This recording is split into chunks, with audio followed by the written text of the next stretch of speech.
Victoria Adelaide. Mary Louise was born at Buckingham Palace on 21st November 1840 and was the eldest child of Queen Victoria and Albert of Saxe-Coburg and Gotha. The Queen bestowed the title of Princess Royal on Vicky in 1841, her formal rank until her marriage in 1858, when she became Princess Friedrich Wilhelm of Prussia. Vicky was christened in the throne room of Buckingham Palace on 10th of February 1841, her parents' first wedding anniversary, and the lily font, a large silver-gilt baptismal font, was specially commissioned by silversmiths Edward Barnard and Sons. The lily font is now part of the royal collection and has been used to baptise most babies in the royal family since. Her godparents were Queen Adelaide, her great-aunt, Leopold, King of the Belgians, her maternal and paternal great-uncle, Ernst, Duke of Saxe-Coburg and Gotha, paternal grandfather, Augustus Frederick, Duke of Sussex, her maternal great-uncle, Mary, Duchess of Gloucester, her maternal great-aunt, and Victoire, Duchess of Kent, her maternal grandmother. Vicky was an intelligent child who could read and write by the age of 5, as well as converse in English, German and French. She had a natural affinity for learning, unlike her brother Bertie, and she would remain her father's favourite child. Queen Victoria was determined all her children would be educated adequately, as she felt her own education had been sadly lacking for her future role, whereas Albert had fared far better under the mentorship of his uncle Leopold.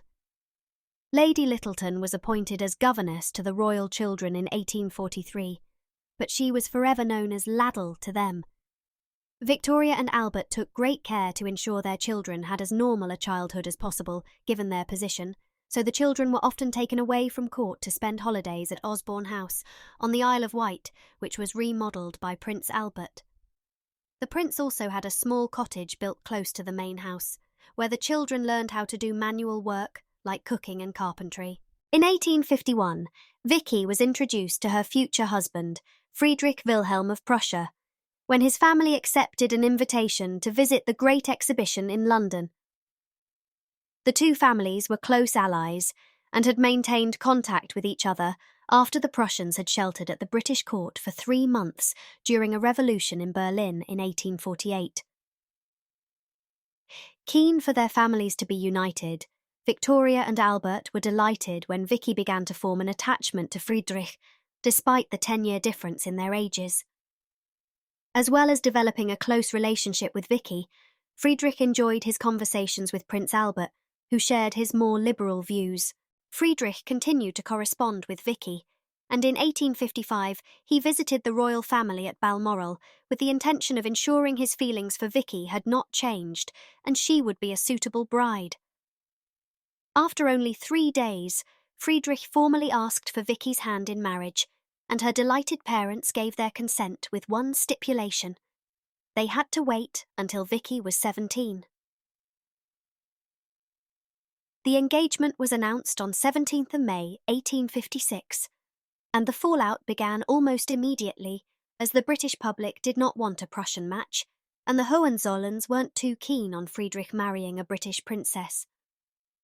With the marriage still 2 years away, Prince Albert began to train his daughter on how to become an instrument to unite Germany. During their exile in 1848, Albert had done his best to persuade the Hohenzollerns that a more liberal approach from Prussia would influence the other German nations to follow suit, hopefully resulting in German unification. Albert's words may have gone unheeded, but his daughter's marriage to Friedrich gave him renewed hope, and he was determined Vicky would be ready for the task ahead. It was a monumental task for anyone to achieve, let alone a teenage girl far from home, and Albert overestimated the German nation's desire for it. Although it wasn't unreasonable to expect the couple's wedding to take place in Berlin, since Friedrich was an heir to the Prussian throne, Queen Victoria felt otherwise, and the marriage took place at the Chapel Royal of St James's Palace in London on 25th of January 1858. Furthermore, Prince Albert's announcement that his daughter would retain her title of Princess Royal did not please the Prussian court, and it caused a wave of anti-English resentment. Vicky was already an unpopular figure before she had even arrived. Vicky found the Prussian court to be a very hostile environment, as her new Prussian in-laws weren't shy about showing their indifference. Additionally, Vicky was also besieged by countless letters from a mother who was determined to continue to control her daughter's behaviour, despite the distance.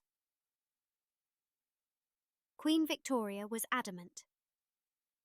Vicky continued to observe the customs of the British court, which put her in an increasingly difficult position in Berlin, until Prince Albert was forced to intervene on his daughter's behalf. While her father could curb her mother's tongue, he could do little to alleviate the hostility Vicky was enduring at the Prussian court, where protocols were exhaustingly rigid. On 27th of January 1859, Vicky gave birth to her first child, Wilhelm, but it had been a difficult breech birth, which had left the boy with a neurological weakness in his arm. A delay in medical care had placed both mother and child in grave danger, as did the reluctance of the doctors to examine the princess, who was only wearing a flannel nightgown, so they failed to detect. The baby was lying breech. The doctors assured Vicky and Friedrich the child would make a full recovery. However, when it became clear there was no improvement, Vicky was forced to inform her parents.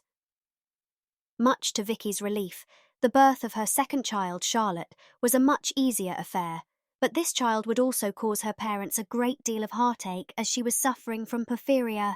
In 1861, Friedrich became Crown Prince of Prussia when his father ascended the throne as Wilhelm IV. But their lives did not change much as the new king refused to increase his son's stipend, and the family were forced to rely on Vicky's allowance from the British government. Even worse, Vicky and Friedrich were no longer allowed to travel outside of Prussia without the permission of the king, which meant Vicky could not visit her family in Britain as often as she had. The following years were turbulent ones in Prussia, with the Crown Prince and Princess frequently at odds with the political views of the king, and Vicky's English ways were viewed with increasing suspicion. On 14th December 1861, Prince Albert's death from typhoid fever devastated Vicky, as she had maintained her close relationship with her father, and she and Friedrich travelled to London to attend the funeral. Upon their return to Prussia, the couple, still grieving, were embroiled in a constitutional crisis when the king was refused the finances he needed to reform the army. In retaliation, Wilhelm dissolved the parliament, triggering a crisis that left the king threatening to abdicate. Vicky tried to make Friedrich see that his father's abdication would be a good thing for them, but he disagreed as he saw it as his duty, as a good son, to support his father. In the end, Wilhelm chose not to abdicate and appointed Count Otto von Bismarck as Prime Minister of Prussia, a move that would prove disastrous for Vicky and Friedrich. Vicky's position at court was further weakened by the marriage of the Prince of Wales to Alexandra of Denmark. Alexandra's father, a representative of a rival Prussian state, was regarded as an enemy, and Vicky was blamed for her part in the match. Friedrich exacerbated the problem when he openly criticised his father and Bismarck for trying to prohibit the publication of a newspaper which they felt was printing inappropriate content, and he duly refused the order. Wilhelm was so enraged by his son's disobedience, he threatened to suspend him from the military and to exclude him from the succession. Ironically, Friedrich was praised for his behaviour in the British press, but this only made matters worse in Prussia. Tensions between Prussia and Denmark finally reached crisis point in 1864, and a declaration of war was disastrous for Vicky as suspicions were aroused. She was unhappy at being at odds with her sister-in-law. Regardless of her personal feelings, Vicky dutifully supported German troops by caring for wounded soldiers and establishing a support fund for their families. Friedrich joined the Prussian army, distinguishing himself at the Battle of Dibble that marked the final defeat of Denmark. The defeat also meant former Danish provinces, such as Schleswig-Holstein, now fell under Austro-Prussian control, and the administration of these provinces would eventually cause renewed conflict between Prussia and Austria. When Prussia invaded the Austrian province of Holstein, the Austrians retaliated by mobilizing other German states against Prussia in 1866. Prussia responded by dissolving the German Federation and invading Saxony, Hanover, and Hesse-Kassel, triggering the Austro-Prussian War. The Austrians were heavily defeated at the Battle of Königgrätz on the 3rd of July 1866, which forced them to withdraw completely, and the disputed territories became part of Prussia. Friedrich saw the formation of the North German Federation as a positive step towards German unification, but he was sorely disappointed when he realized the new federation did not share his liberal views. Just days before Friedrich had to leave to play his part in the Battle of Königgrätz, he and Vicky were devastated by the loss of their fourth child, Sigismund, to meningitis, but there was no time to mourn. When the Austro-Prussian War finally came to an end, Friedrich was often away on court business, but his family couldn't afford to travel with him, so Vicky was often left alone to care for her growing family. By the time her last children were born, Vicky had learned a lot of harsh lessons, and while the older children were being raised by governesses, Vicky was determined the younger ones would be raised by her. The deep divide between Vicky's children would never heal, as the older children, Wilhelm, Charlotte and Heinrich, could only watch with resentment as Vicky showered love and attention on the younger ones. On 19th July 1870, the Franco-Prussian War broke out, and Friedrich distinguished himself in battle once more, causing a great deal of jealousy from Bismarck, who sought every opportunity to undermine him and Vicky. Despite Vicky's devotion to the care of wounded German soldiers, Bismarck accused her of being a Francophile and made sure it was reported in the press. Furthermore, Vicky's decision to fund a hospital from her own pocket was seen as an attempt to usurp the place of Queen Augusta, and she was ordered home to Berlin.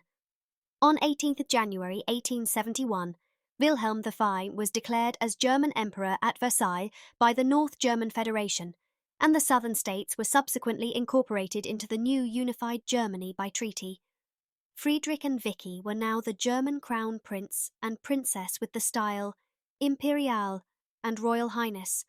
However, Friedrich would never again be in charge of an army, as his own father had grown to mistrust him. Instead, Friedrich was appointed as curator of the royal museums, much to the delight of his wife, who saw it as a great opportunity to mix with some of the most enlightened minds in Germany. Vicky and Friedrich endured the heartache of losing a child once again in 1879, when their son, Waldemar, died of diphtheria, the same disease that had taken her sister, Alice, and her niece, Marie, just a few months prior. Having never fully recovered from the loss of Sigismund, the loss of Waldemar hit Vicky hard, and she received no comfort other than from her husband. Vicky's relationship with her older children continued to be contentious, so she found solace in the company of her three youngest children, Victoria, Margaret, and Sophia. On 19th July 1870, the Franco-Prussian War broke out, and Friedrich distinguished himself in battle once more, causing a great deal of jealousy from Bismarck, who sought every opportunity to undermine him and Vicky. Despite Vicky's devotion to the care of wounded German soldiers, Bismarck accused her of being a Francophile and made sure it was reported in the press. Furthermore, Vicky's decision to fund a hospital from her own pocket was seen as an attempt to usurp the place of Queen Augusta, and she was ordered home to Berlin. On 18th January 1871, Wilhelm I was declared as German Emperor at Versailles by the North German Federation, and the southern states were subsequently incorporated into the new unified Germany by treaty. Friedrich and Vicky were now the German crown prince and princess with the style Imperial and Royal Highness. However, Friedrich would never again be in charge of an army, as his own father had grown to mistrust him. Instead, Friedrich was appointed as curator of the royal museums, much to the delight of his wife, who saw it as a great opportunity to mix with some of the most enlightened minds in Germany. Vicky and Friedrich endured the heartache of losing a child once again in 1879, when their son, Waldemar, died of diphtheria, the same disease that had taken her sister, Alice, and her niece, Marie, just a few months prior. Having never fully recovered from the loss of Sigismund, the loss of Waldemar hit Vicky hard, and she received no comfort other than from her husband. Vicky's relationship with her older children continued to be contentious, so she found solace in the company of her three youngest children, Victoria, Margaret, and Sophia.